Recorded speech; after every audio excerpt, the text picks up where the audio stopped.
love that intro. We are the champions. You like that, Justin? You like I that? That love was a that. I little love intro that. just for you. What's up, guys? It's Sunday. It's We Talking About Sports. We're back for week 9. I think it says week 4 at the bottom. That's my bad. I updated the date. Forgot to say it's week 9. But what's up, everybody? It's me, Roland. I'm here with Justin and Braun. How are you guys doing Yes. this weekend? Justin, I don't even have to ask you. I know you're flying high. You're just talking Yeah. about it. The Astros just won. You want to elaborate a little bit more? We were posting all night last night about the Astros. You happier more for yourself, Dusty Baker, the Oh, Astros, Dusty. and Dusty number one. okay, The city of Philly's down bad today, Roland. They lost 2 championships over the course of one day. They lost in the MLS championship to LAFC, in and now dramatic they've lost the fashion. MLB championship. So, prayers for Philly, man. They really need it right now. They're hurting. And speaking of that MLS game, that was insane. 3-3 extra time, and then it goes down to PKs. Crazy game. What about you, Ron? How's your weekend going? It's going well, man. It's going well. I'm actually, Those look like new digs, Ron. I don't recognize that place. I'm actually at Ben and Gabby's house right now. Ben couldn't be with us, as you know. He's the other member of the podcast. He had to work. He had to dip out, but we came to New Braunfels, and we're staying here at his home. It's a lovely home, and we got crazy yesterday. Well, they did because the Astros won, and as you guys know, I'm not an Astros fan, but New Braunfels showed us a good time, and it was pretty crazy, man. So I'm excited. I'm excited to be, here somewhere else at a new spot, and I'm excited to get into the show because we did cover the bye week blues. But even though there's a lot of teams not playing this week, there's some good matchups, man, and I can't wait to get into it. Bye week blues. The Cowboys, they are not playing this week, so we won't be covering the Dallas Cowboys. You won't hear us talk about Zeke and Dak.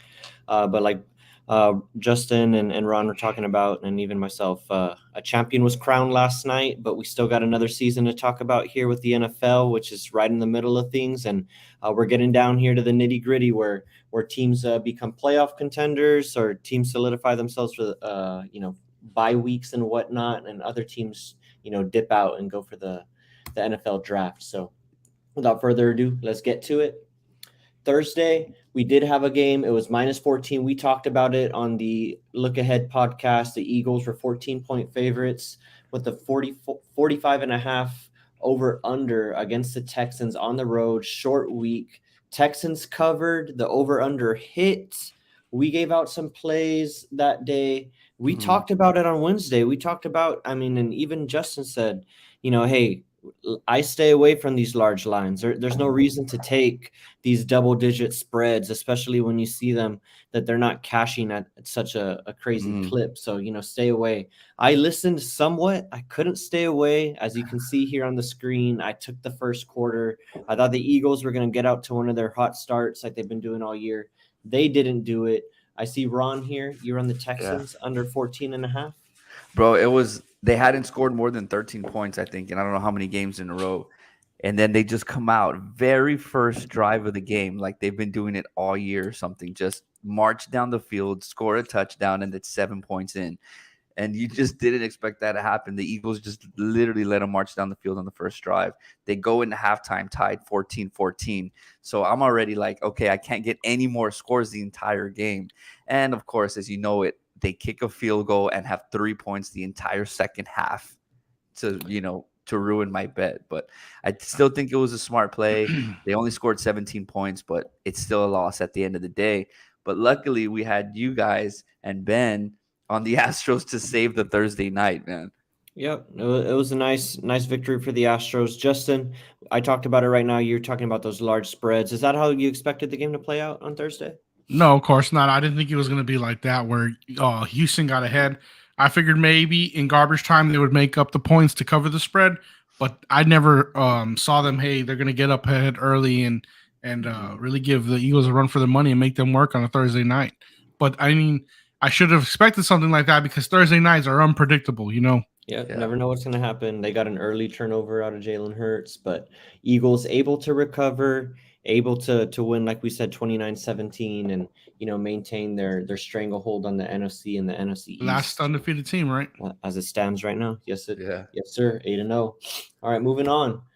This is a week 9, doing something a little bit different. This is brought to you here by BetMGM. These spreads here, I pulled some betting handles this morning. This is as of like 9:30. You know, we did the look ahead pod on Wednesday, talking about these spreads and how some of the movement might go depending where the money's at. As you guys like look at this page, is there anything that pops out to you? You know, first for me, I'll just kick it off. You know, the Chargers, they stay at -3, but I do see they are taking the majority of the handle. So, you know, that's usually a decent sign, although it is close at 55-45. Anything that pops out to you guys here? Yeah, the Packers being 3.5-point favorites. I just feel like that line should be 3, not 3.5. The way the Packers are playing. Granted, the Lions, you know, they only got 1 win to show, or 2 wins, whatever it is. But their games are really close. All their losses have been by single-digit numbers, and now they're playing at home with the injuries that the Packers have sustained. I just don't see how they're favored 3.5. They should be 3 at best. What about you, Ron? I'm looking at this Panthers And that's Bengals. nitpicking. I'm nitpicking, by the way. The Panthers and the Bengals game, 83% of the handles on the Panthers. And going into the season, you expected a huge year for the Bengals, all the weapons coming back off that, you know, Super Bowl appearance. But injuries happened. Jamar Chase happened last week. They took the L, which nobody saw them doing. But just against the Panthers, I still don't see it. You know, the Panthers had great games. As soon as Christian McCaffrey was gone and, you know, Baker Mayfield was not the starting quarterback anymore, the Panthers just hit another level, hit another gear that they didn't know that they had. Yeah. I'm surprised at all that percentage, though. It's still the Bengals, and they're still playing at home, and they still have weapons. Yeah. So that's just the only thing that kind of surprises me is so many people are on the Panthers. That is definitely surprising considering their situation. I definitely agree there. And the last one that is really catching my eye here, and it's a little bit surprising, and it's for 2 reasons: the handle and the way that the line has gone. Jonathan Taylor, we're going to talk about him later. He's out. He's injured with an ankle injury. He's not playing for the Colts today, but yet the Colts are taking the majority of the handle, and the line has moved towards them. This is since the injury news. They went from +6 to +5.5. They're on the road against the Patriots. I think that's the line that we all said that was going to, you know, stand out to us, you know, with Bill Belichick's track record against rookie quarterbacks. And like I said, Jonathan Taylor is injured. He has an ankle injury. You know, he wasn't able to get through his rehab, his physical therapy throughout the week. And, you know, that brings me to the next topic here, and that is Top Grade Physical Therapy. They are our sponsor for this week's podcast, and they've been our sponsor the past couple of weeks. You can always go to them for your needs, and we're going to run here a little bit of an ad spot here for them. So without further ado, here it is. Get in top grade shape with Top Grade Physical Therapy. Let Dr. Rufino Gutierrez and his team give you the manual therapy you need. Soft tissue massages, joint manipulation and mobilization, trigger point dry needling, cupping, plus much more. Visit Top Grade Therapy today, 2801 West Expressway 83, Suite 210 in McAllen, or call 956-854-4364. It's not physical therapy if it's not top grade. No. Hey.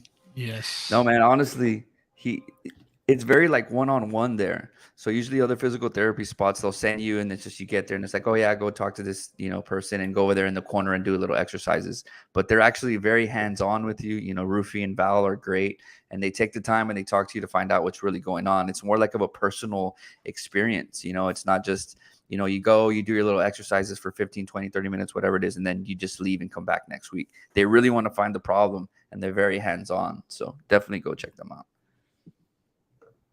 Nice. Yeah, and just wanted to bring y'all's attention to that before we got in to the week 9 slate, and we start here talking about the weather report, which is up next.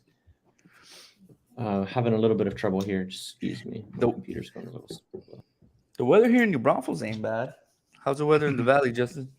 Oh, it's all sunshines and rainbows after last night, Ron. Yo, for real, at my spot, after the Astros win, it surprised me.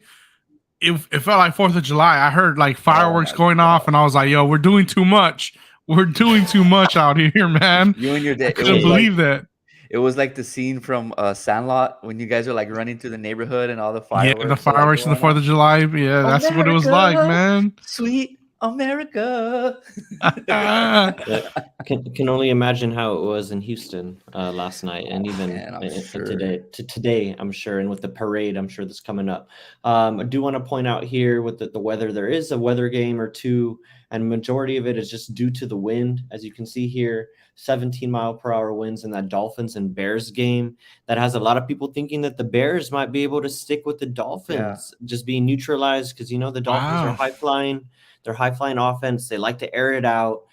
Tua, a lot of people are talking about his deep ball. He's addressing it. Mhm. People are saying, hey, you can't throw the deep ball. We see Tyreek Hill coming back and making Crow immaculate routes, catches 50-yard this crow week. routes. Yeah, then maybe throw in some wind here. Who knows how those deep ball goes, or if they even consider throwing those deep balls. So we'll see. Maybe if the wind's at his back, then Yeah, that'll help. that could be a benefit. Yeah, he'll get a wind-aided throw, and we'll see Tua throw a 65-yarder air throw. But a couple of other win games throughout here, like let's see, the Patriots game, 13-mile-per-hour winds, 10-mile-per-hour winds, and the Jets and Bills game. So just a couple things to look out for, especially because some of those teams like to pass the ball. But we'll see how it affects the Bears and Dolphins game, because that is being played in Chicago. Moving on to the injury report, I didn't have to try too hard to find another picture because I already had Jonathan Taylor from a previous week. He's injured again. He's out. We talked about it. Number 1 fantasy draft pick. Can't imagine too many guys who were drafting in that number 1 slot are doing too good right now. Jonathan Taylor out another week. Surprise ad late in the week. Do want to point out they're not officially out, but it's not looking good. Mark Andrews and Gus Edwards for the both Ravens out both doubtful, for the Ravens. Another running back that's out, Damian Harris, due to illness. So look for Ramondre Stevenson to be even more of a workhorse. And I do want to point out before I toss it to Ron and Ben, DeAndre Swift, his shoulder, he's playing, he's in, but Dan Campbell is already talking about limiting his usage. He talked about it last week that he thought that he got too many carries, even though he was limited. I think he got like 5 or 6 carries last week, and he still said that was too much. So he's playing this week again. He's limited. Does that scare you guys from putting DeAndre Swift in your lineup this week? Oh, absolutely. If your head coach is already telling you, hey, buyer beware here, stay away. It does scare me because I slated him last weekend, and there's the backup running back went off. Deion Jackson. No. I can't remember going blank here. No, for Swift. Jamal Williams. Yeah, Swift. I'm sorry. Yeah. Williams, man. Yeah, and I look at, I go and I look at my roster and I see Swift with like, I think 6.7. I'm like, he's doing decent. There's still a lot of game left. And then you go down and Jamal Williams is like at 13 or 14. I'm like, what the hell is happening here? So if that's what's going on with the Dan Campbell situation, I could see, maybe, do you dare? If you have both of those guys on your squad, start Jamal Williams and sit Swift, knowing that he's on somewhat of a pitch count?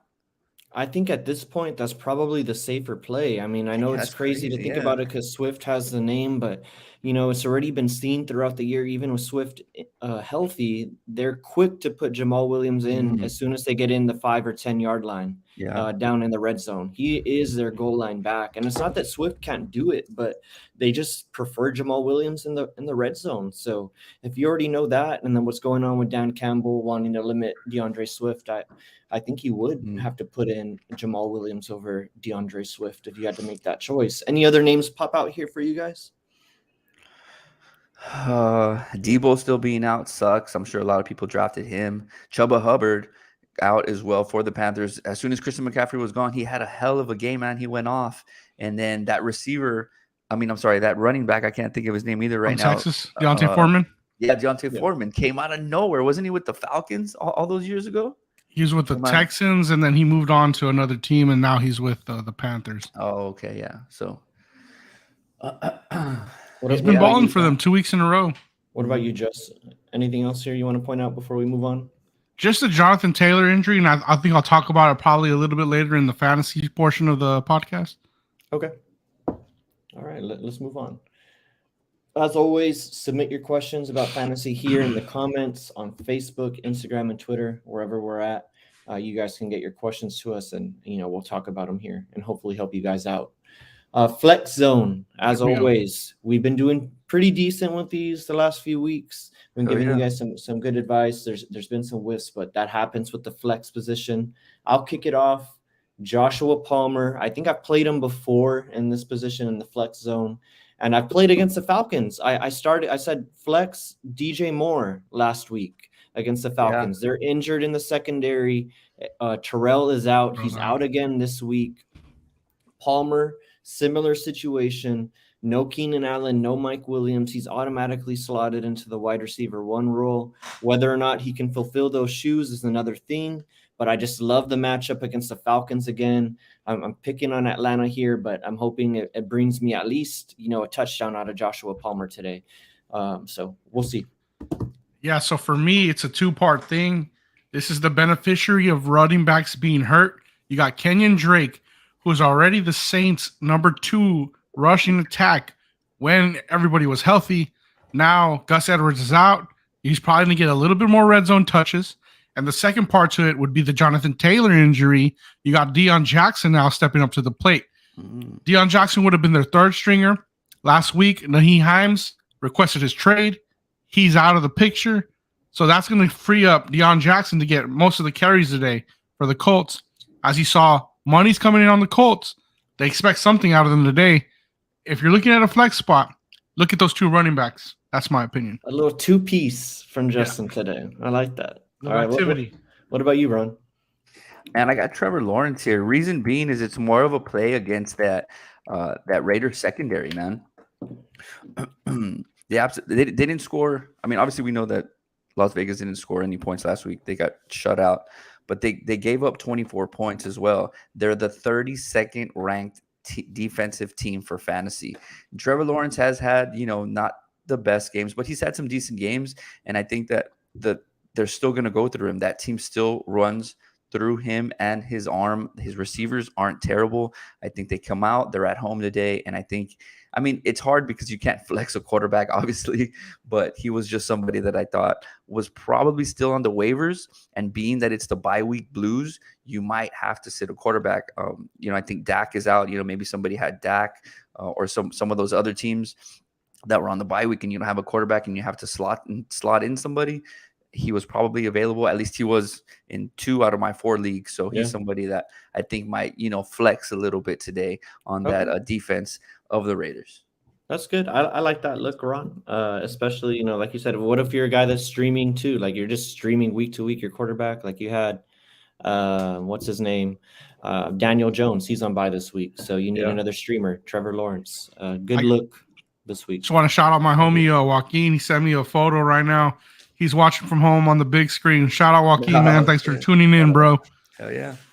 Appreciate it. So hopefully these plays help you out a lot. Pictured on the screen, it's Palmer against the Falcons for the suiting up for the Chargers. No Keenan Allen, Mike Williams. Drake against the Saints. No Gus Edwards. Justin also gave us Deion Jackson suiting up for Jonathan Taylor, no Naheem Hines, and Ron gave us Trevor Lawrence. So those are the 3 flex zones for we talking about sports this week. 4, excuse me. Hopefully we go 3 out of 4 or 4 for 4 this week. Let's just go for it. Hey, real quick on this Kenyon Drake, I have Darrell Henderson. Would you start Drake or Hendo for the Rams? I'd go Drake. I liked the fact that the Ravens are a run-heavy offense already. Hendo, I'm a little worried this week. Not only has he not done a lot with his opportunity as a starter, Cam Akers is actually coming back this week, I think. He might be questionable. Right. That's something to monitor. They do play at 3:00 today.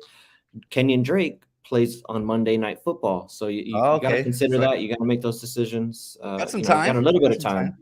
Yeah. But yeah, for sure. So those are the flex plays this week. Hopefully we help you guys out if you have some of these guys or if there's some of these on the waiver wire that you can pick up. I like it, man. All right, moving on to the betting portion of this. We showed you guys the betting handles. We might refer back to that here in a couple of slides, but this is our week 8 report card, if you will. Ron, you had a good week. You hit your 2 against the spread or money line plays. You Yeah. want to take us through them real quick? Yeah, real quick. Titans won outright. I believe they played the Texans in Houston. Derrick Henry. That was a Derrick Henry game. And I think I had said, I might have to go back and review the tape, but I said he's going to get 30 carries easy. And I think he ended up at 32 or 33 for like 200 yards. Absolutely destroyed. I don't know if I read this right, but I think they threw the ball like 4 times the whole second half or something like that. They were just feeding the shit out of him. So it was an easy win for the Titans. I think they won 17-10. The Commanders, that was a crazy ending. I was going to cover regardless, with the +3, I believe. And then they came out and they just won the game outright. So you always love those. The Las Vegas and New Orleans game, this is the game that I was talking about where Vegas gave up 24 points to New Orleans, led by Andy Dalton with, I think they only had Chris Olave and, Kamara because Michael Thomas was out.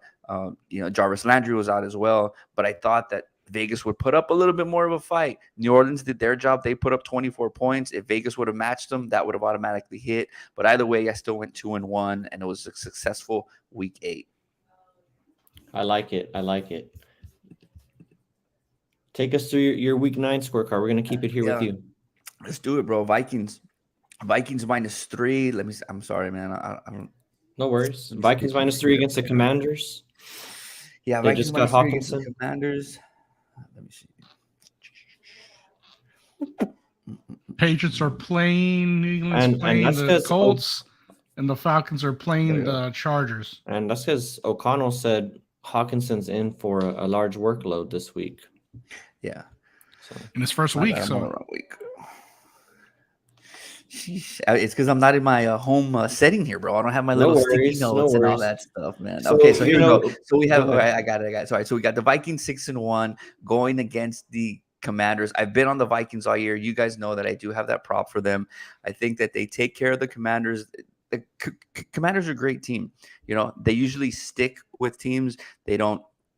They either win late or, whatever the situation is. So I love the -3 here. If it was anything above 3, I think I actually switch and take the points with the Commanders. But I think the Vikings still get it done. They're riding a hot streak. Give me the Vikings -3. Patriots -5. This is more of a play against Bill Belichick going against rookie quarterbacks.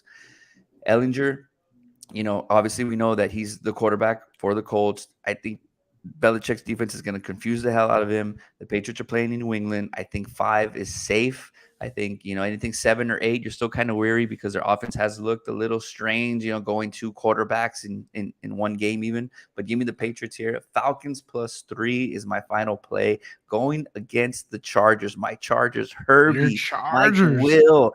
But, dude, guess what? There is no Mike Will today. There is no Keenan Allen today. Eckler's in. He's been my fantasy god.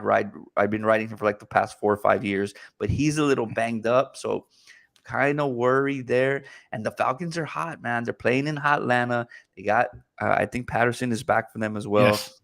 So catching the points here, I think is really big because I think it's going to be a close game. And if the Falcons somehow manage to win, they have to still be close at the end. So I love the +3 here, whether it's a late field goal or a 2-point conversion, to bring you within that 3, whatever it is. Vikings -3, Patriots -5, and Falcons +3. Let's get it for week 9. Nice. Ron's got some momentum heading into week 9 from week 8. I like it. Let's see. And like you said, with the Falcons here, that they're fighting for the NFC South here. They're right in the thick of things with how bad that division is. So they've been playing everybody tough. Yeah, props to the Falcons. All right, let's move on. Week 8, I recovered. Week 7 was rough for me. I went 0 for 3. I had the reverse sweep in week 7, turned it around, swept week 8, Pats -3. They were playing against I already forgot who they were playing against last week. Pats -3 was a pretty easy one. 22-10. It was against the Jets. There we go. I went against the Jets there. Yeah. They ended up winning. It was like 22-17 at the end of the game. Cowboys -10, dominated the Bears, led by the defense. Liked that a lot. Panthers +4 against the Falcons. There's a trend here. I had DJ Moore as my flex last week. I played the Panthers +4. I had Joshua Palmer as my flex. This week, and I'm playing the Chargers this week again. So I'm following the trend. I'm going against Ron here. I'm sorry, we On got the another opposite COD bet end. here. Chargers -3. The way that I view it, and it's the same reason why I bet against the Falcons last week. They're fooling people in my eyes. Like they're supposed to be losing these games, and they're squeaking some of these out, and they're coming away with last second victories and overtime. Like there's no reason DJ Moore should have gotten flagged at the end of his touchdown. I mean, Why? Of granted, it course was a he Hail should have Mary. gotten flagged. I mean, they let defensive players run 100 yards down the field off of a deflection sometimes, and they don't flag these guys. But DJ Moore has to take off his helmet and gets flagged. Anyways, That was a dummy move right there. yeah, I like the Chargers -3. I know Ron highlighted no Mike Will, no Keenan Allen. I still like what the Chargers have on offense. Outside of that, they still have Eckler. They still have some weapons and Palmer, Carter, and Everett. I think they have enough to get it done. The Falcons defense, they give it up through the air. The Chargers, they do nothing but throw the ball. I like this spot for the Chargers. They have to win this game. I like them here. Chargers -3. Moving on, Bucks -3. Also, this one scares me a little bit because they're not so hot, but they're playing against the Rams, who might be playing worse than them right now. The Bucks are at home. I like what I've seen a little bit more out of the Bucks offense. I alluded to it last week when I was saying, they're a couple of big plays away from this conversation maybe being a little bit different. So I like the Bucks -3. They're finally getting a little healthy. I like them at home. I like Tom Brady, last stand kind of a deal here. They got to get things right. If they're not going to do it this week, they might not get it done. So yeah. Bucks -3. And probably the one that scares me the most on this board is, and we might be looking at a reverse sweep again. I don't know.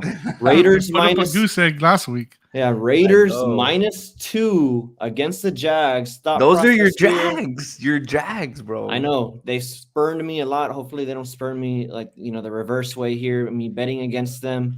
But the thought process is here. The London game has affected the guys on the comeback. They just played in London last week. This is their first game back. I read some stat that every team coming back from London has been down or tied going into the fourth quarter since they've on their first week back. I like this trend to continue. The Jags, they showed some fight at the beginning of the year, but then again, they showed us exactly who they really are, I think, these last few weeks. So give me the Raiders -2. I like them to get right here, kind of stabilized by Josh Jacobs running the ball and, maybe getting Devontae Adams, the guy that they traded for the damn ball. So I like the Raiders here -2 and a good get back spot. That's kind of the theme here for my card, just getting right. And I just like the spots here against some of the defenses that they're playing. So hopefully I go 2 out of 3.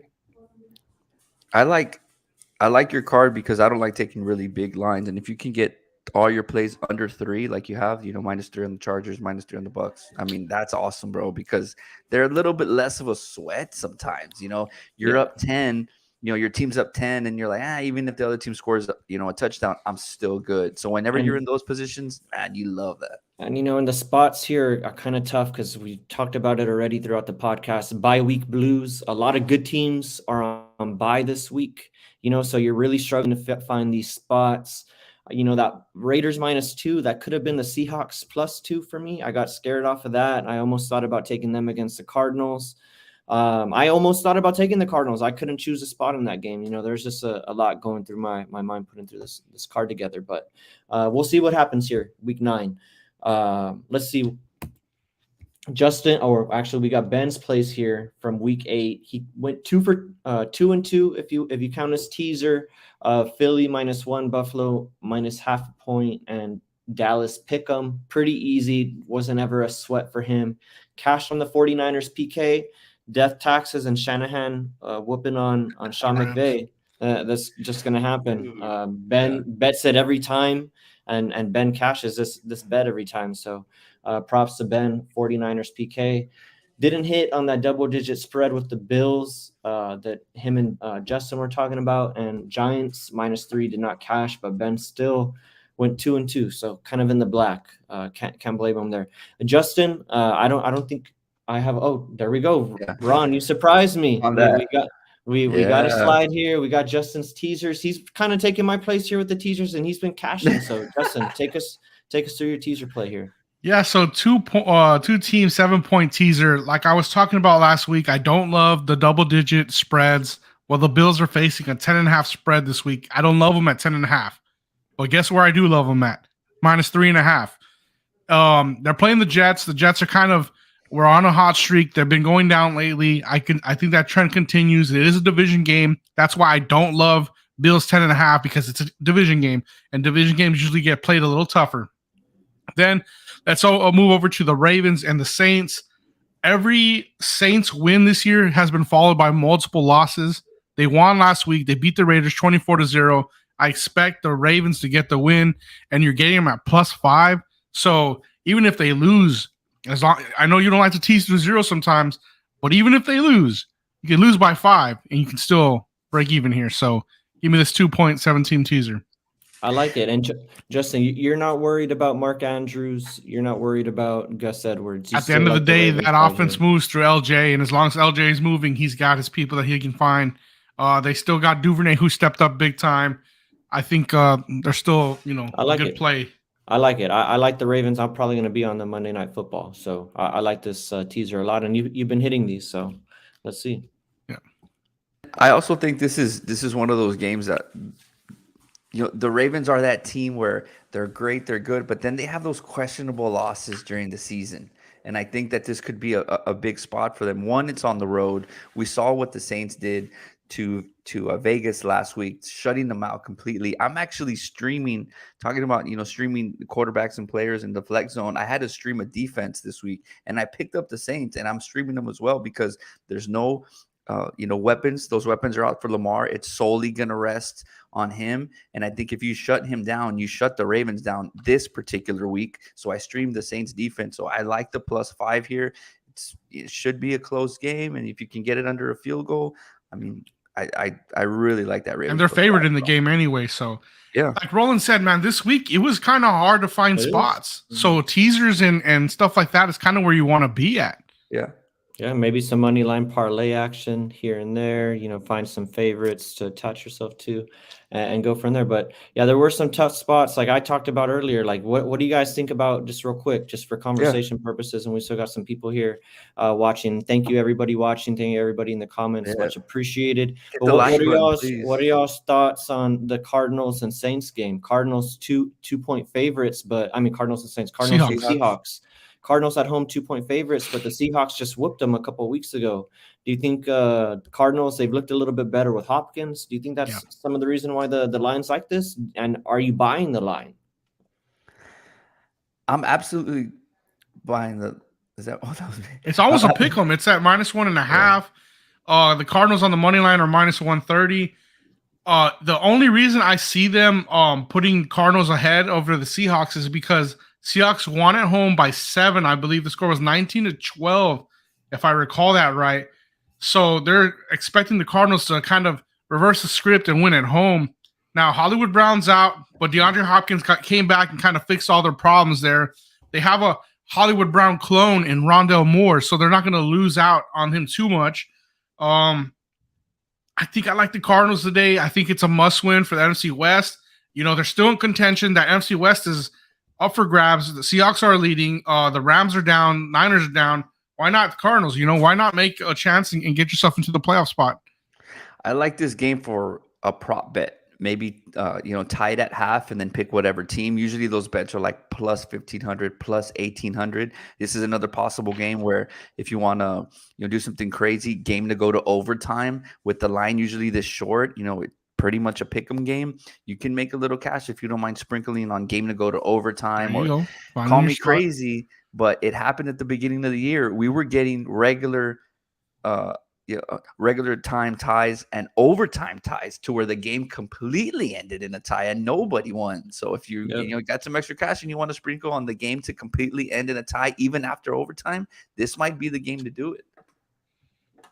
This line just screams fish line to me. Like I introduced it. It's like, the Cardinals just got whooped by the Seahawks a couple of weeks ago. Not much has changed other than Hopkins coming back. Justin, Ron talked about Rondale Moore coming in for Marquise Brown, not really missing that. So you're good there. So I am tempted to take the Cardinals, but I just don't know if I can trust them in this spot. It's at home. It's like one of those last stand games too. If you think about Kingsbury, he's kind of on the hot seat. We talked about it when on the Look Ahead pod, how this is coaches on the opposite ends of the spectrum. You got Pete Carroll looking at Coach of the Year, and you're looking at Kingsbury on the hot seat. And how different things are. So definitely an intriguing game. If you guys here in the comments, anybody watching having an opinion on this game, let us know where y'all stand. Maybe we can come to a consensus and come with a bet before the end of the pod as we start to wrap up things. Hopkins as we near 11:30. Hopkins is going to eat, man. I think he's getting fed the ball like crazy. I mean, Murray's looking for this dude. It's a weapon that he hasn't had all year, and it's like a new toy that you just open up on Christmas and you're ready to play with, man. I drafted him late in my draft, and I just stashed him. Had him on the suspended, just sitting there at the bench, just waiting for it to happen. And it's paying dividends for you right now, I'm sure, because he went off last week. He's been putting up stupid numbers. Moving forward, we still will, kind of update you guys on some last minute injury stuff before we wrap up. But this is our social media stuff. We talking about sports on Facebook. We're always up here. Justin, Ron, always putting stuff together, especially last night, like I was talking about in the beginning of the podcast. Astros, got a bunch of Astros stuff going through the Facebook page right now. So I saw that Dusty Baker video, definitely heartfelt, seeing all the guys go and give Dusty Baker his kudos. So nice videos to look at, especially on Instagram as well, where they're at We Talking Sports 1. Ben here in the comments, shout out Ben. Thank you for watching. I wish you were here. This is our Instagram. Anything else you guys want to add before I start reeling off some just like random injury stuff that I'm getting here on my phone? Okay, Houston Astros. I'm not gonna give the team their flowers, but dude, why not? Rookie. Why can't you give us the flowers? I'm gonna give you some right now. Okay. Rookie, MVP, Division Series MVP. I mean, you guys have an absolute stud on your squad for many years to come, hopefully. And it's cool. Like, I don't mean to be that guy, but like, him being a, Hispanic player, us primarily being Hispanic, it's cool to see him, get that clout. I mean, we have, great players internationally and, Otani, and then you have like your Mike Trouts and, your Bryce Harpers. But I mean, this is great. I mean, most of baseball is, Latin American Hispanic, but to see a star on the rise like this, we haven't seen anybody like this since, I don't really care for the guy, but like A-Rod, he was kind of like, the big star. So to see somebody else in this position who's this young. Supposed to be Tatis. We saw what happened with him, pop for steroids, gave us a bad look, whatever. But it's great for you guys. He's super, super young, and I look forward to watching this dude play. I might not want to watch the Astros play, but I'll watch that dude play. I'll buy you a hat. You can come over. If you're asking for the invite, you're welcome. You can come. He got a hit in every game in the World Series. That's extremely impressive. 6 games, 6. I'm sure he had more than 6 hits, but still, he's crazy. An absolute stud, bro. And you guys got rid of Correa for him, or he's like Correa's replacement, right? He's Correa's replacement, yeah. And Correa sounding like he wants back. Every time he talks about the Astros, he's always saying we. It's funny. Correa, there might be a spot for you. We'll see. It might not be shortstop though. We'll see. But cool thing, Justin's gonna move him around the diamond. I like that. We're gonna need a first baseman. Gurriel's a free agent, so we'll see what happens. One cool thing about the win last night was just baseball history. When Dusty became a coach, the first ever player that came to bat against Dusty was Jeronimo Peña, Jeremy Peña's dad. So now he's facing his dad, and now he's winning with his son. I love baseball. I love history like that. That's cool stuff. Full circle. That's full circle moment for Dusty. Finally gets his as a coach too. Yeah, that was awesome. Dusty Baker's been a guy that's been close before, hasn't really got it done as a manager, and he kind of got a second chance with this Astros team. Kind of the Astros were kind of getting a second chance. Everything post the cheating scandal that happened, and he was the guy that was supposed to bridge us to the next era, but he's done more than that. So. Props to Dusty getting that championship. And I promise you guys some news here for injury. Probably not the biggest week because there are a lot of games, a lot of people on bye. I did talk about we were talking about the Packers. Watson Christian Watson, he's going to play despite being questionable. So another target for Aaron Rodgers, who was pissed off that they probably didn't get anybody in the trade deadline. It came out that they were going for Waller and Claypool. Ended up striking out on both of those guys. Kadarius Toney, looking like he might play. He's active. He's healed from the hamstring. Amazing how that happens. You leave New York, although they were doing good this year, but I guess he was just cursed in New York, and he's available for Kansas City. So shout out to Tony. I see you nodding your head, Justin. You have thoughts on Tony? Stacking talent, Kansas City, what they need to do, because they're going to have to face the Bills probably one more time. Kadarius Toney's a baller. He's a playmaker. Unfortunately, with Daniel Jones throwing him the ball, he wasn't able to be that playmaker so much in New York. But we saw some flashes year one, his rookie year. Kind of toned it down this year. Got hurt a little bit earlier. But I'm kind of thinking he was milking that injury, because as soon as he hits the Chiefs, he's on the practice field and he's running routes full speed. And now today, he's fully active. So we'll see. I think he's a playmaker. We'll see what happens. Is he somebody you might be flexing in weeks to come? If he's available, I need to look at that, because I think I would flex him. I do kind of stay away from Chiefs players if it's not the tight end. Why is his name eluding me? Kelsey, because Patrick Mahomes spreads the ball out. 1 week it's the running back, 1 week it's Juju, the next week it's that speedster from Georgia, Mecole Hardman. So it's like you never know who you're going to get. The Chiefs have weapons, and they just added one more playmaker to the mix. Even the running back situation. I mean, you have Hardman, who's a receiver, running sweeps for touchdowns, and you have Allaire and then McKinnon and then Pacheco, who was slated as the starting running back a couple weeks ago. So, Is Pacheco Latin? Hispanic, Latin. Yeah, we'll see. Just a few more, just to clarify, and stuff that we had on the injury report screen noted as questionable. Connor, he is going to play. James Conner's coming back for the Cardinals tonight or this afternoon against the Seahawks. That's making me like that Cardinals line, bro. Yeah, we might have to get on the Cardinals here. Ben, I think it's going to be Ben's on the Seahawks. My friend Jack just texted me. He said Kyler's cheeks. I think he's on the Seahawks as well. I'm somewhat on the Cardinals. We'll see who wins this little play here. Okay, all right. Well, it looks like we got a split house here, but I'm staking I think I'm gonna go with the Cardinals in this spot. But Darren Waller, we had him as questionable. He's unlikely to play against the Jags, so make other plans if you were holding out for Darren Waller. Justin did talk about Cordell Patterson coming back from the IR. Are you loading him up if you have to, Justin? Yeah, man, that's a player that gets out of the backfield, receiving, rushing. He's a utility player. You're scoring two ways with him. He's like an Alvin Kamara out there. You got to put him in. So let him spin, as you say.